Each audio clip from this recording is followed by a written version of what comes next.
Hello, this is Ruthie, and today I want to talk to you about a mistake I made when I was a teenager because I got deceived by the way things appeared, and I failed to recognise how things really were. And I want to apologise ahead of time. My brother seems to be stomping around in the other room, so if you hear large giant like thuds, it's him. He's rather tall.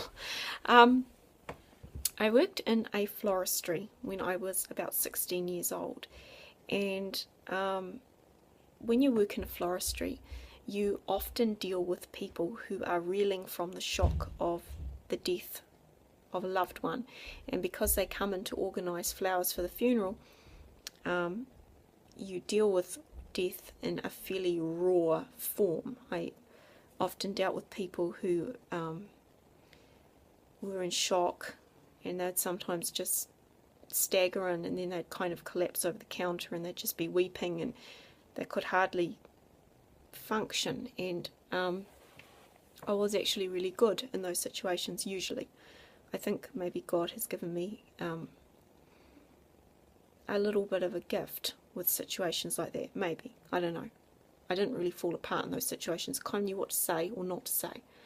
But I'm not telling you about the times I was a success. Today I'm going to tell you about the times I was a major failure.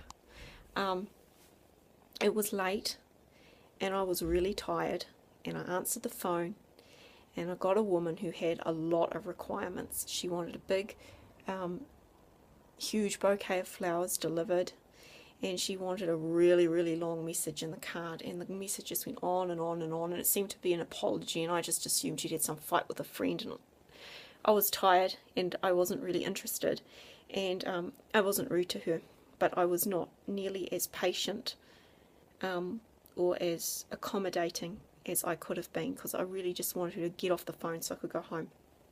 But I finished her order, and she was a very polite woman, and I went home. And then I had to go, the next day I had to go to the supermarket to buy some milk, and I was standing in the grocery store line, and I looked down at the newspaper, and headline news was that a young man of about 18 had been driving down a stretch of road in the country, and he had begun to speed.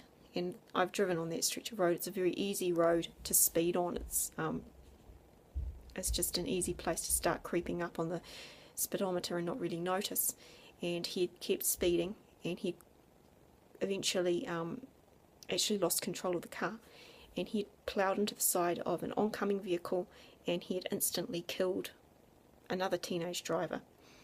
And I felt sick, because I realised that the mother of the son who had accidentally killed the girl had been on the phone to me the day before trying to organise a bouquet of flowers.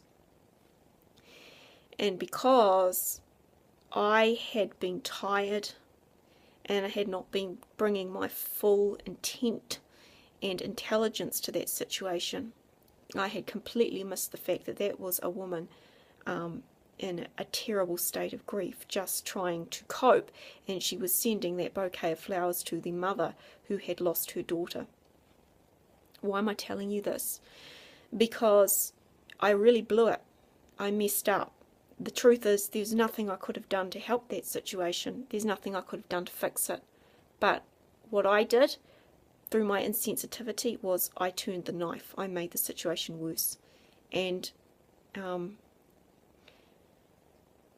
I still feel really yuck about the way I behaved when I think about that.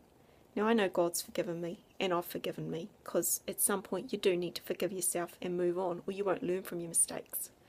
But what I learned from that situation at 16, and I don't think I've ever forgotten the lesson, was that grief can appear in many masks.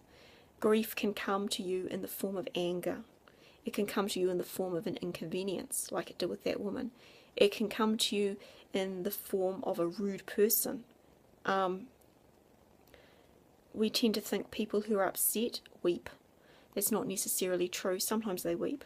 Sometimes they scream. Sometimes they shout. Sometimes they swear. Sometimes they don't speak at all. Sometimes they just retreat and have nothing to do with people. I want you to understand the world is a riddle, and we are not really clever enough to know what is going on behind the masks that people wear. And the only thing we can do is get to know God and really care about his opinion, because it is only when we know the voice of God that we can discern whether someone's being obnoxious, inconvenient, rude, or maybe they're just in the most terrible state of grief and they need compassion like they've never needed in their life before. I want you to understand that people are not always what they appear. There are people who look like holy angels and they are really, really wicked and they're just good actors. And there are people who look harsh and horrible and they're just feeling so broken by life that it's a struggle to get out of bed in the morning. And the only way we can know how to deal with these people correctly is we must listen to God and we must do whatever he tells us. When you encounter someone that you find immensely difficult and you feel like blasting them, inquire of the Lord first. Maybe you do need to speak up, but maybe you need to be quiet. The answer will come if you ask God. And although I made a big mistake when I was 16, I learned an enormous lesson. And the lesson I learned is this: we mustn't judge people just because they are really, really annoying us. We need to ask God, what is the truth in this situation? Because the Bible says that we're not to lean on our own understanding, but acknowledge the Lord so that he can direct our paths. It's because ultimately none of us are clever enough to work out what's going on.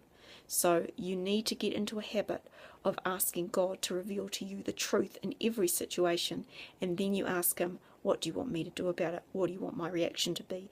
And then no matter how hard that reaction is, if it's being brave and standing up to an evil person, you must be brave and stand up. And if it's being brave and letting someone who is broken really hit you around in your emotions and being horrible to you, and you're being asked by God to be incredibly patient, then you must be incredibly patient. There is really no right or wrong answer in these situations that we can apply like a formula. You have to inquire of God, and then you have to be obedient. And if you do that, then you will be a source of healing in the world, even in the darkest places, rather than making someone's unbearable grief even more difficult. So remember that. Always inquire of the Lord before you take action. Love you.